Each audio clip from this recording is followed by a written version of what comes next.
did in terms of commitments out of EPA. But since we made all of that substantive process, I'm certainly going to honor that commitment with regard to the cloture vote. Thank you, Mr. President. I yield the floor. Cloture having been invoked, the clerk will report the nomination. Department of Labor, Thomas Edward Perez of Maryland to be Secretary.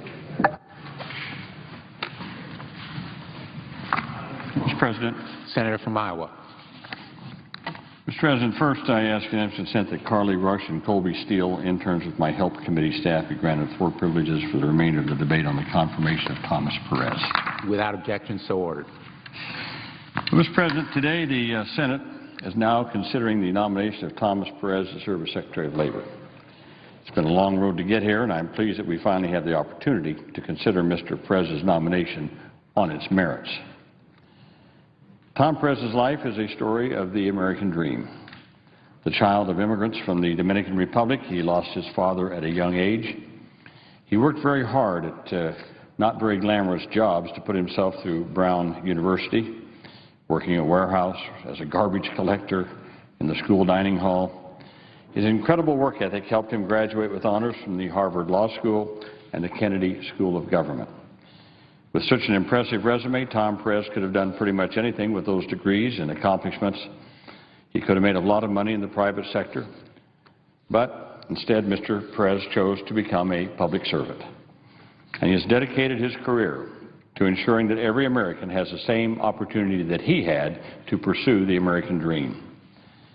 From his early years at the Department of Justice, where he helped to prosecute racially motivated hate crimes and chaired a task force to prevent worker exploitation, to his time at the Maryland Department of Labor, where he helped struggling families avoid foreclosure and revamped the state's adult education system, Mr. Perez has demonstrated his unwavering commitment to building opportunity for all Americans. It is this commitment to building opportunity for all that makes Tom Perez an ideal choice for Secretary of Labor. Of all the executive agencies, it may be the Department of Labor that touches the lives of ordinary Americans the most on a day-to-day basis. The Department of Labor ensures that every American receives a fair day's pay for a hard day's work, and then can come home from work safely in the evening. It helps ensure that a working mother can stay home to bond with her newborn child and still have a job to return to. It helps workers who have been laid off, veterans returning from military service, others who face special employment challenges to build new skills and build opportunities for a lifetime. And it helps guarantee that hardworking people who have saved all their lives for retirement can enjoy their golden years with security and peace of mind. As our country continues to move down the road to economic recovery, the work of the Department of Labor will become even more critical. The Department will play a vital role in determining what kind of recovery we have, a recovery that benefits only a select few or one that rebuilds a strong American middle class, where everyone who works hard and plays by the rules can build a better life. Now, more than ever, we need a dynamic leader at the helm of the Department of Labor who will embrace a bold vision of shared prosperity and help make that vision a reality for American families. And I am confident that Tom Perez is up to that challenge. Without question, Tom Perez has the knowledge and experience needed to guide this critically important agency. Throughout his professional experiences, and especially during his work as the Secretary of the Maryland Department of Labor Licensing and Regulation, that would be Maryland's equivalent of our Secretary of Labor. During that time, he's developed strong policy expertise on the many important issues for American workers and business that come before the Department of Labor each day. He also clearly has the management skills to run a large federal agency effectively. Perhaps most importantly, Tom Perez knows how to bring people together to make progress on even controversial issues. He knows how to hit the ground running, how to quickly and effectively become an agent of real change. And that's exactly the kind of leadership we need at the Department of Labor. The fact is, Mr. President, Tom Perez is an extraordinary nominee to serve as Secretary of Labor and I hope the Senate will overwhelmingly confirm him to this vital position. Mr. President, this is not the first time this body has considered Mr. Perez's qualifications. In October of 2009, in a bipartisan 72-22 vote, the Senate confirmed Mr. Perez to serve as Assistant Attorney General for Civil Rights.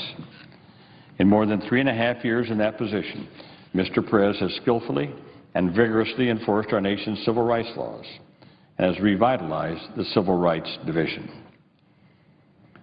As has been documented by numerous Inspector General and Office of Professional Responsibility reports, as well as congressional investigations, the Bush administration had decimated the Civil Rights Division, failed to properly enforce our most critical civil rights laws, and politicized hiring and decision-making.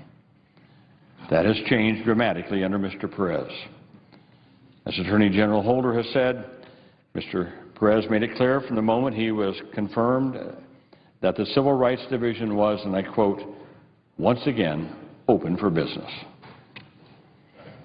During Mr. Perez's tenure as head of the Civil Rights Division, he stepped up enforcement of civil rights laws and restored integrity and professionalism. And I want to review just some of the successes under Mr. Perez's leadership at the Civil Rights Division. That division settled the 3 largest fair lending cases in the history of the Fair Housing Act. Let me repeat that. Settled the 3 largest fair lending cases in the history of the Fair Housing Act. As a result, the division in 2012 recovered more money for victims under the Fair Housing Act than in the previous 23 years combined. In total, $660 million in monetary relief has been obtained in lending settlements. Now, later in my remarks, I will go over some of the allegations made by senators on the other side about Mr. Perez's handling of another situation, the Civil Rights Division, that also was covered by the Fair Housing Act. And I just wanted to make this clear, that Mr. Perez, as I said, settled 3 largest fair lending cases in the history of the Fair Housing Act. That shows that he was vigorous in enforcing the Fair Housing Act. The division, the Civil Rights Division, has been involved in 44 Olmstead matters in 23 states, matters that ensure that people with disabilities have the choice to live in their own homes and communities rather than only in institutional settings. These efforts included 4 settlement agreements that the division has signed with the states of Georgia, Delaware, Virginia, and North Carolina.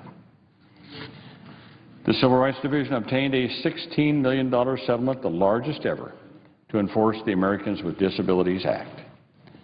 Reached in 2011, the settlement requires 10,000 bank and financial-related retail offices to ensure access for people with speech or hearing disabilities. Imagine that, as late as 20 years, almost 20 years after the passage of the Americans with Disabilities Act, we had banks and financial offices that was not making their services available to people with disabilities.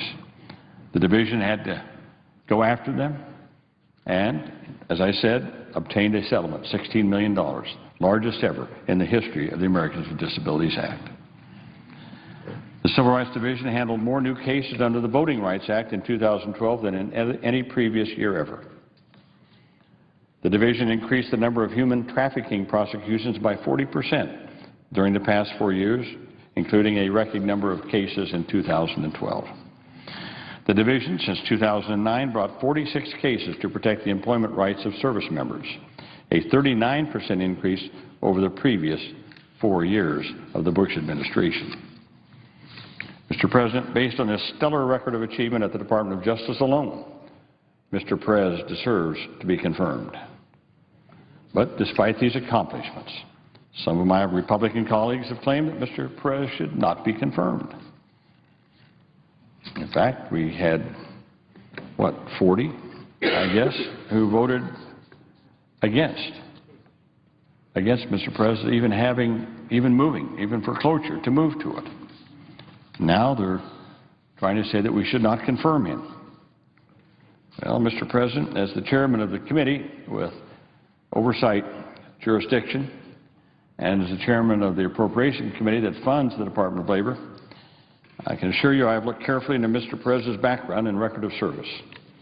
I can assure everyone that Tom Perez has the strongest possible record of professional integrity and that any allegations to the contrary are totally unfounded. What is clear is that Tom Perez is passionate about enforcing civil rights laws and protecting people's rights. My view, that passion makes him not only qualified, but the ideal person to be Secretary of Labor. Now, I do want to address some of the specific claims that we have heard and probably will continue to hear about Mr. Perez. First, some have harped on the Justice Department's enforcement decision involving the new Black Panther Party. And I hope my colleagues don't choose to rehash this matter. Mr. Perez had no involvement in this case, zero. Mr. Perez was not at the Department of Justice when the decision concerning these Black Panthers occurred. The charges were dismissed in May of 2009. Mr. Perez was not confirmed until October of 2009. Second, some have questioned several enforcement actions related to the Voting Rights Act and the motor voter law, most notably in Louisiana, Texas, and South Carolina. They have pointed to these cases to claim that Mr. Perez is somehow biased in his enforcement of the law. And again, I hope my colleagues don't try to rehash these meritless claims. The Department of Justice Inspector General, an independent Inspector General, investigated these claims and recently concluded, and I quote, "The decisions that the division or section leadership made in controversial voting cases did not substantiate claims of political or racial bias," end quote. The IG specifically noted that, quote, "allegations of politicized decision-making were not substantiated," end quote. So anybody can make allegations, but you've got to substantiate them. And the allegations that he was acting in a politically motivated or biased manner were never, ever substantiated. In fact, in the election-related cases that Mr. Perez's critics have focused on, the courts ended up agreeing with the Department of Justice's conclusions that the law had been broken. This means that some oppose Mr. Perez's confirmation precisely because he did his job by enforcing duly enacted laws and by pursuing meritorious cases. Is our confirmation process here so broken that act of enforcing duly enacted laws becomes grounds for opposing a nominee? Third, Mr. President, some Republicans assert that Mr. Perez masterminded an improper deal whereby the city of St. Paul dropped an appeal in a case related to the Fair Housing Act, in a case called Magner. And in return, the Department of Justice decided not to intervene in a False Claims Act brought by a St. Paul resident in another case called the Newell case.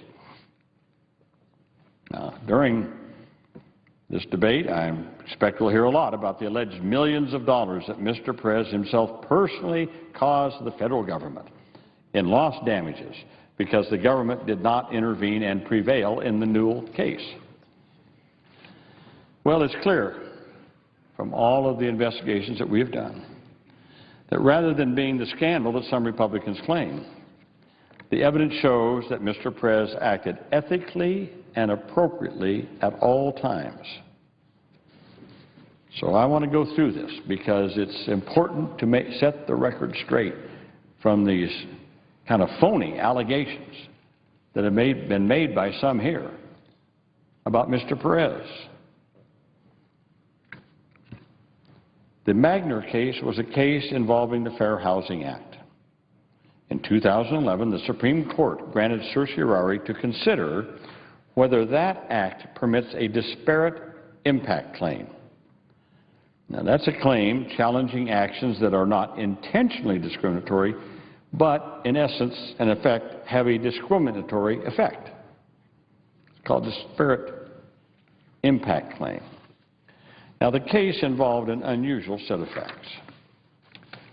Instead of minorities and low-income persons using the Fair Housing Act to challenge improper lending practices or zoning laws or real estate practices, as is typical with the case with most Fair Housing Act litigation, this specific case involved slumlords, not low-income renters or people being taken advantage of. This case involves slumlords in St. Paul using the Fair Housing Act to challenge the city's efforts to better enforce their housing codes against those slumlords.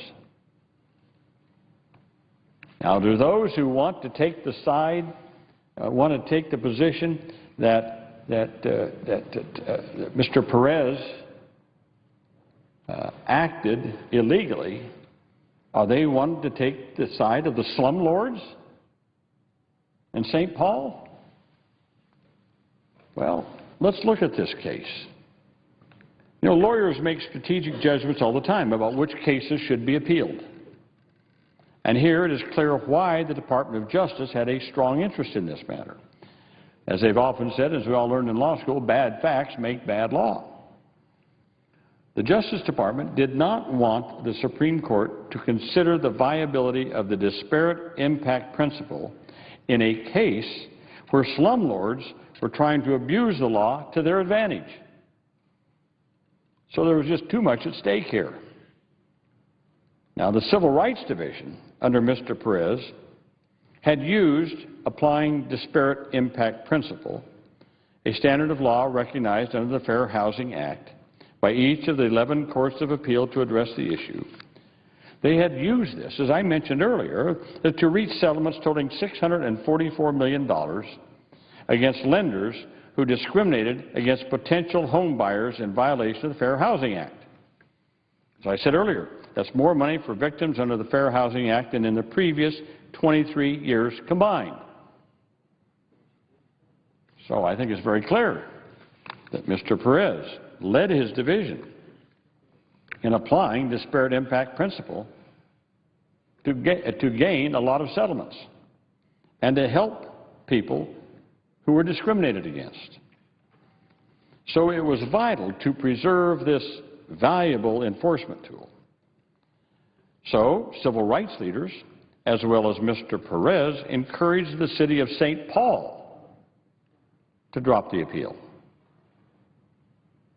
Now, it wasn't Mr. Perez who was appealing, it was the city of St. Paul. Mr. Perez encouraged the city of St. Paul not to appeal the case to the Supreme Court, again, something entirely appropriate and entirely in the interest of the United States. So when Mr. Perez reached out to the city, St. Paul, the city of St. Paul, raised the Newell matter, another case. And this was the first time Mr. Perez had heard about this case. At that time, the city of St. Paul suggested that it would drop its Magner appeal if the Department of Justice did not intervene in Newell, an unrelated False Claims Act case in which a St. Paul resident, Mr. Newell, had alleged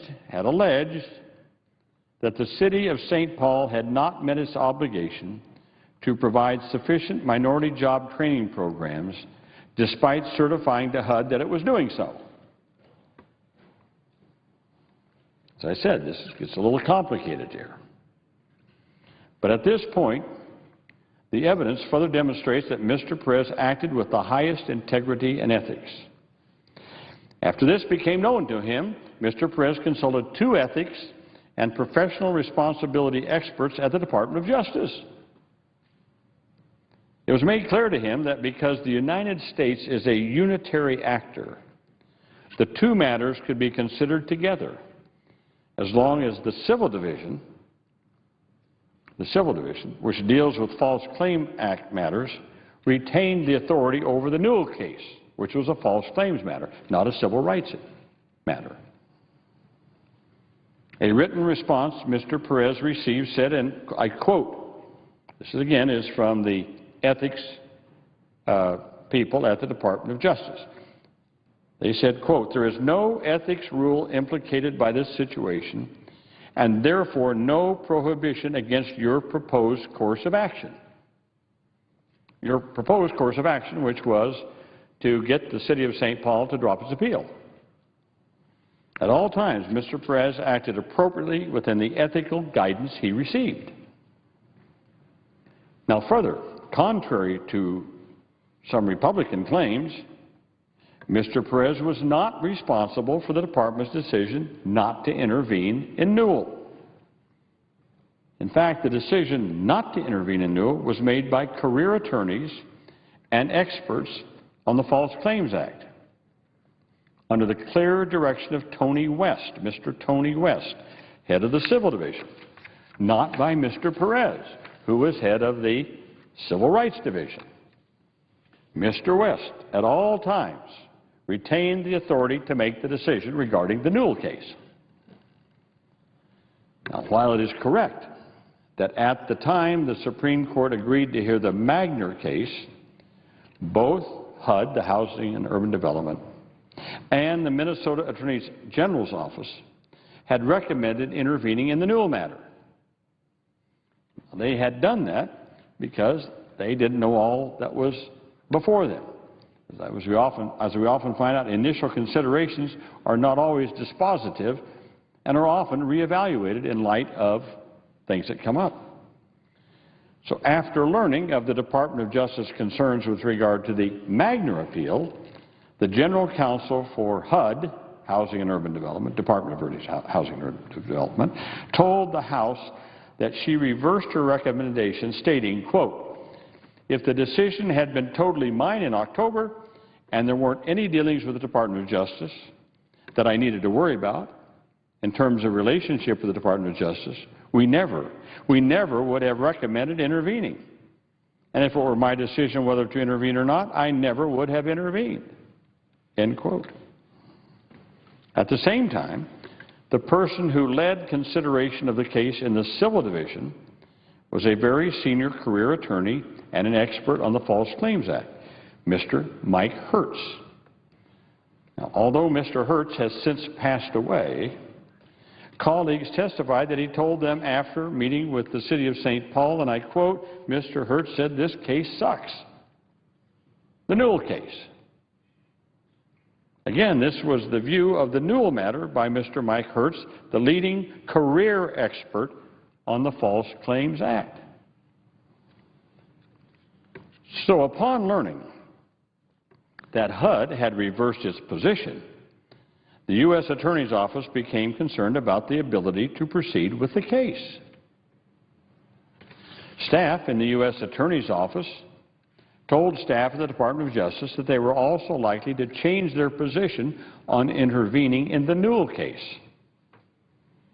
As the ultimate decision maker in the Newell matter, the head of the Department of Justice Civil Division, Tony West, told the House, and I quote, "By early mid-January, there was a consensus that had coalesced in the Civil Division that we were going to decline the Newell case. My understanding is that that certainly was Mike Hertz's view, it was Joyce Branda's view, and that represented the view of the branch U.S. Attorney's Office, the branch U.S. Attorney's Office out there. Also, I think around that time period would be included in that consensus, it was my view too. It was the view of the client agency, HUD." End quote. So what he's saying is that by mid-January, when we looked at this, we found that this was not a very good case, the Newell case. Now, earlier today, it was suggested that Mr. Perez tried to, quote, "cover up" the fact that the Magner appeal played a role in the Department's decision not to intervene. This is not correct, as I have just at great length gone through to show. Despite indicating that they intended to change their recommendation, by mid-January, the U.S. Attorney's Office formal decision memo recommending not intervening in the Newell case had not been received. Mr. Perez reached out to the Assistant U.S. Attorney, leaving a voice message suggesting that the Magner case should not be included in that formal recommendation. When he was asked about the voicemail, Mr. Perez explained to the House that his concern was not with the specifics of what was in the memo, but was rather directed at trying to resolve an issue he thought might be the source of the delay. Mr. Perez told the House that when he ultimately spoke to the U.S. Attorney, quote, he promptly corrected me and indicated that the Magner issue would be part of the discussion. I said, fine, follow the standard protocols.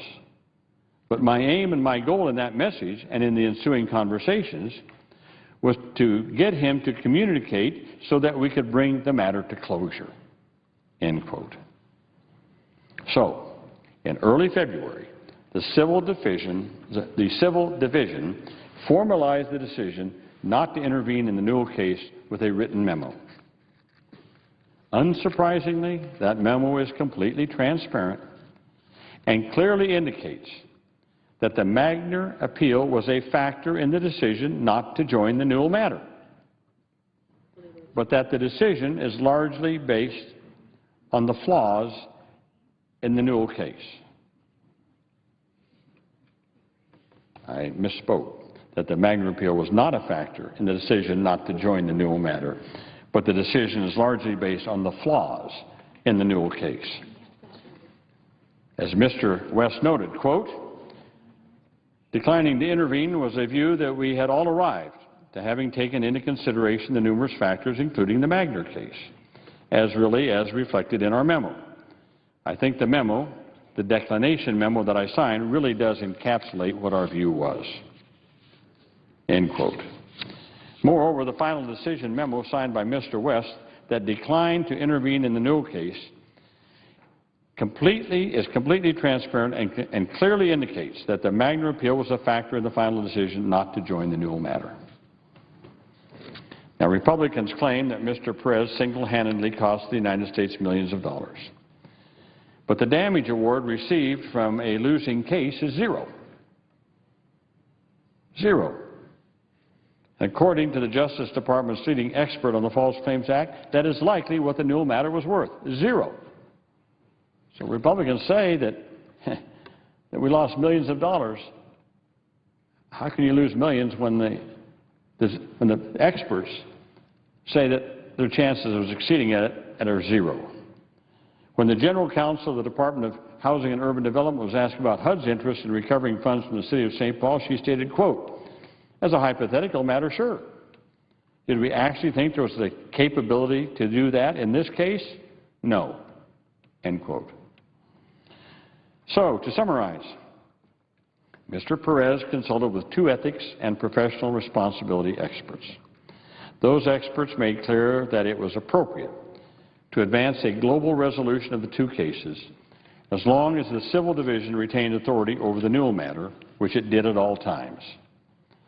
Senior career Civil Division attorneys believed the Newell case lacked merit, and the lack of merit to that case was the primary reason for the Civil Division's decision not to intervene. So based on these facts, Mr. President, I do not know what the controversy is. Mr. Perez acted appropriately and ethically to advance the interests of the United States. It is no surprise that experts in the legal community have made clear that Mr. Perez acted appropriately. As Professor Stephen Gillers, who has taught legal ethics for more than 30 years at New York University School of Law, wrote, the Republican report issued last month suggesting that Mr. Perez acted improperly cites no professional conduct or rule. Here it is.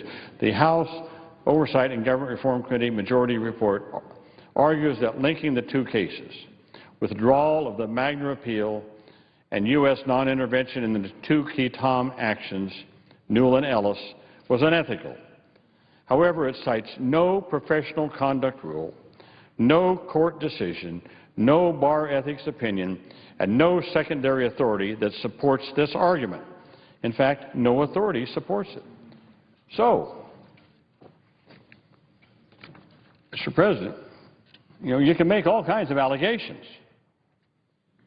And the House Majority Report, I might add, a Republican report, made allegations, but they have no professional conduct rule, no court decision, no bar ethics opinion, no secondary authority that supports their allegation. No authority supports it. So, Mr. President, the confirmation process has been thorough. Mr. Perez has been thoroughly vetted. He has been fully responsive, forthcoming, and cooperative, including during a thorough confirmation hearing in my committee, the Health, Education, Labor, and Pensions Committee. Mr. Perez's nomination was officially received on March 19th, nearly 5 months ago. In contrast, Ms. Elaine Chao was confirmed as Secretary of Labor the very same day that her nomination was received in the Senate. I might add, under a Democratic-led committee.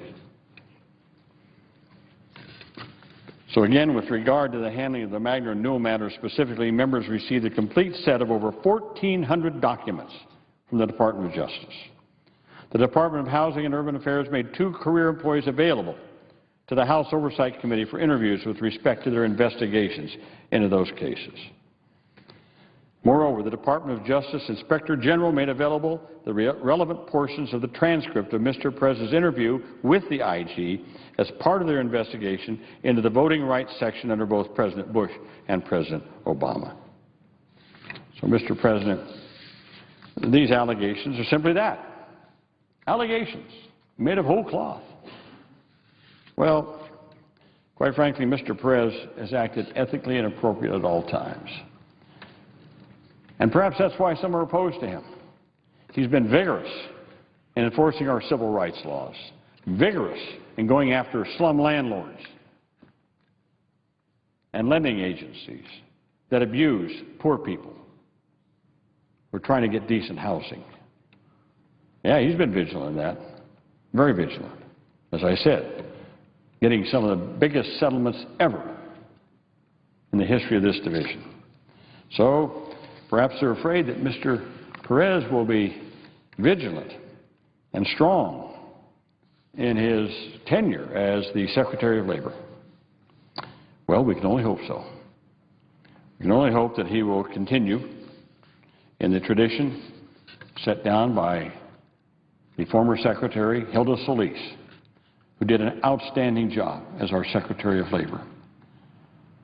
Former member of the House of Representatives, Hilda Solis really turned that department around from a department that just had been almost moribund for 8 years. And so I can assure everyone here that Mr. Perez will always act appropriately and ethically, but he'll always act forcefully to defend the rights of people, to make sure that our laws are enforced, those laws that protect the health, the education, the labor, and the pensions of the American people. Mr. President, with that, I yield the floor. And I note the absence of a quorum. Clerk will call the roll. Mr. Alexander.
Earlier today, the Senate voted 60 to 40 to cut off debate on the nomination of Tom Perez as Labor Secretary.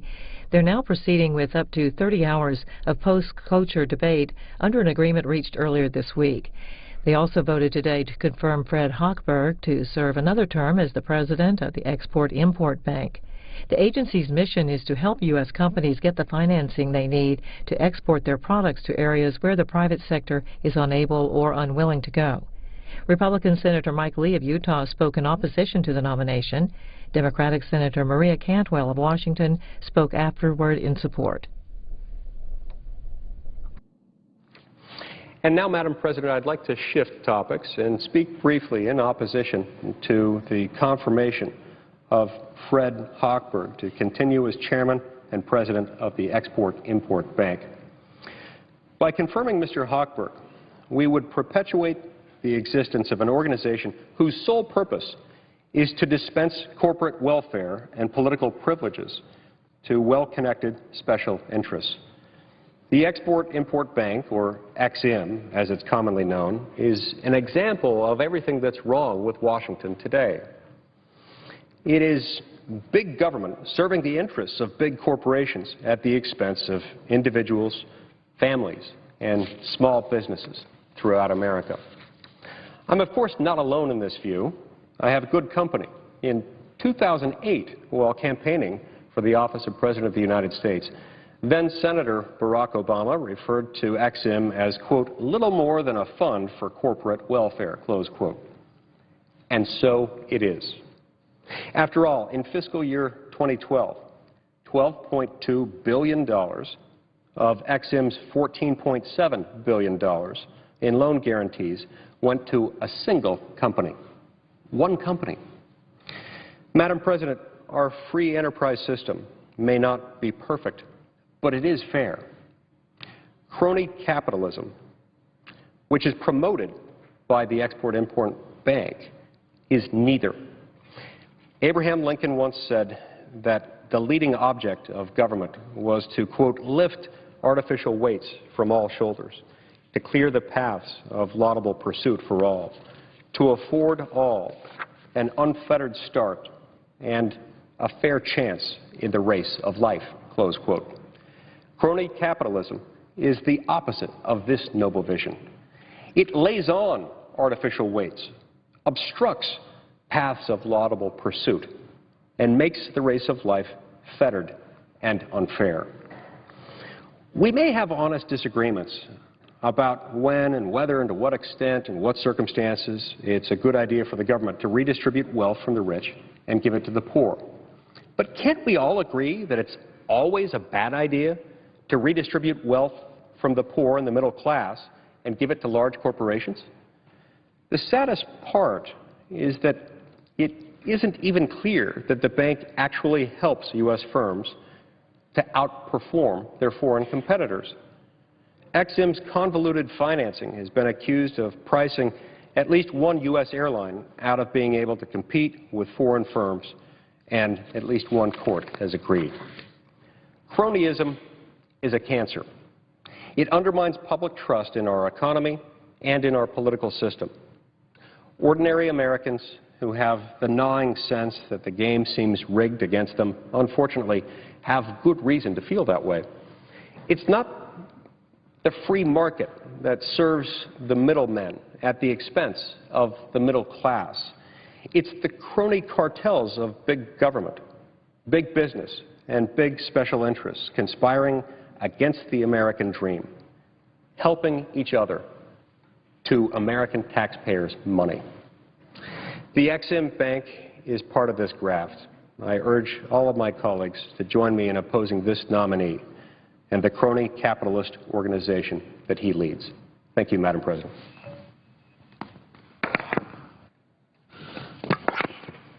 Madam President. Senator from Washington. Madam President, I rise to speak in support of Fred Hochberg and his nomination to the second term as chairman of the Export-Import Bank. And I've heard now two speeches on the other side of the aisle from my colleagues who not only seem to take exception with Mr. Hochberg's nominee, but the Export-Import Bank in and of itself. I think they're wrong. I think they're wrong because they don't understand Washington's need to focus on the fact that we have an export economy. We want U.S. products to be bought and sold in countries and markets all over the world. What we're here today is to talk about a critical vote to support 225,000 jobs that are part of our export economy. If we fail to confirm Fred Hochberg for a second term as chairman of the Export-Import Bank, businesses across the United States will lose a key tool in job creation. That's because his term runs out on July 20th. What would that mean? It would mean that the Export-Import Bank, that needs at least 3 of its 5 board members to have a quorum, would not have a quorum and would not be able to issue any new loans.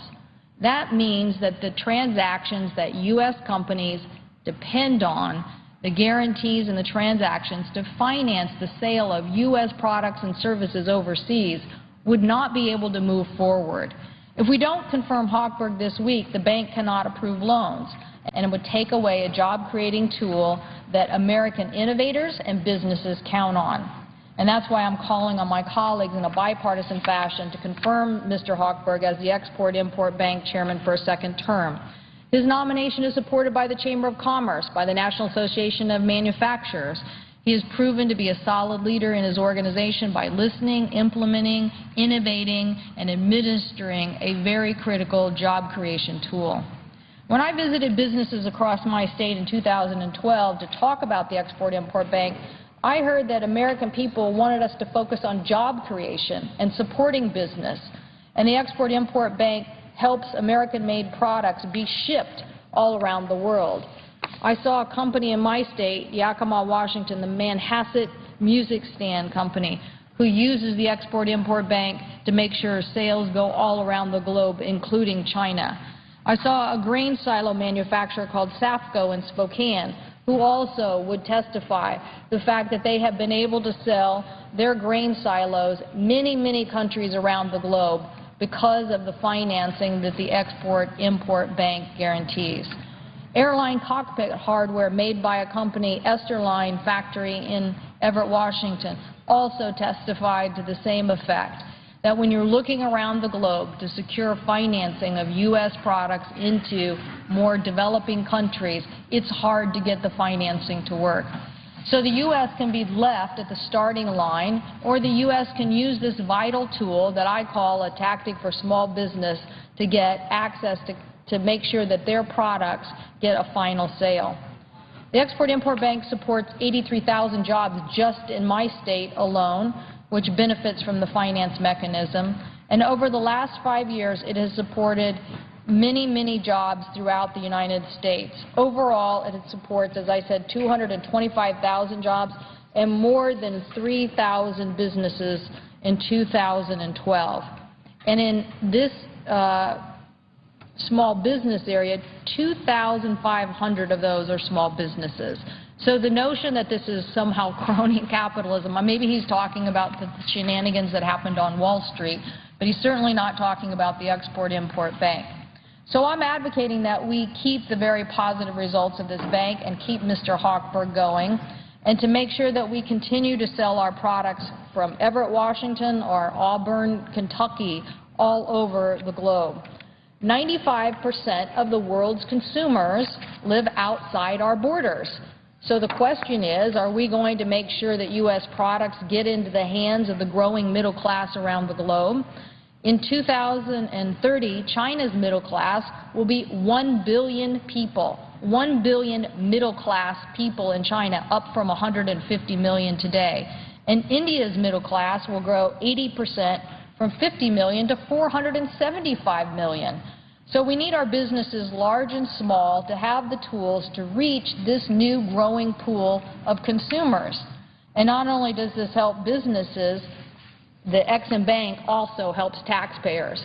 So I don't know where crony capitalism comes from, but I don't know a program where this program is a very good deal for the U.S. Department of Treasury. In fact, it returned nearly $1.6 billion to the U.S. Treasury since 2005. So it actually is helping us return money to the Treasury and it helps our businesses continue to grow in export markets. As we speak, there are almost $4 billion in transactions awaiting approval for the bank. That is, if we don't approve the chairman, these deals might not go through. That are lots of American businesses counting on that transaction so that they can compete in an international market. The international competitor is not going to wait until we approve Mr. Hochberg. If we delay this, they're going to go ahead and cash in on the business deals, and their competitors will win. I think the U.S. Chamber of Commerce said it best in a 2011 letter to congressional leaders. The Export-Import Bank enables U.S. companies large and small to turn export opportunities into real sales that help create real jobs in the United States of America. I was proud that Mr. Hochberg came to Seattle last year for an opening of a regional EXIM office to really focus on even more small businesses to make sure that they can get the financing for end products to get to these markets. We should be moving more towards policies to help the businesses, the small businesses, grow with confidence into these international markets. So I ask my colleagues to do the right thing and follow through and confirm this chairman. Since its creation, 1934, the EXIM Bank was approved by unanimous consent or voice vote 24 times. 24 times. So 24 times no one called this a crony capitalism. No, they were supporting it. And last time we authorized it, it had 78 votes. It ended up in the House of Representatives with 330 votes. I'm pointing this out because all the delays in not supporting this or delaying Mr. Hochberg's nomination hurts business when in the end the majority of my colleagues do agree that this is a vital tool to help make sure that we boost products made in America. And in the last reauthorization, we did make improvements to strengthen the EXIM Bank. Quarterly reports are delivered on the default rates, which now can't go above 2%. The government accountability also is required to work with risk management structures to make sure that loans and businesses are not too risky. Transactions above a certain dollar amount receive public comment, and they deliver a yearly report on those transactions. And I know my colleagues have mentioned this issue about aviation, and I can guarantee you as the chair of the Aviation Committee, I want U.S. airline industries to be as competitive in international markets. And so certainly working together, the world community on financing of airplane sales are all working together to make sure that those are based closer to market-based rates and working on the same page so these financing schemes work together. So all of these improvements that we continue to make in the EXIM Bank I think are important, and as I said, Mr. Hochberg has been open to many discussions of how we move ahead. But let's not deny the fact that in developing markets, a financial tool like the EXIM Bank that actually delivers on helping job creation in the United States by getting the sales of many, many different U.S. products into these developing countries and growing middle classes is a very good thing for the United States. And the fact that it returns to the taxpayer is very, very positive. So let's not let this slip another moment. Let's get Mr. Hochberg back to the task at hand, which is approving these transactions so U.S. companies can continue to grow jobs here by accessing new markets overseas. I thank the President, and I yield the floor.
Mr. President.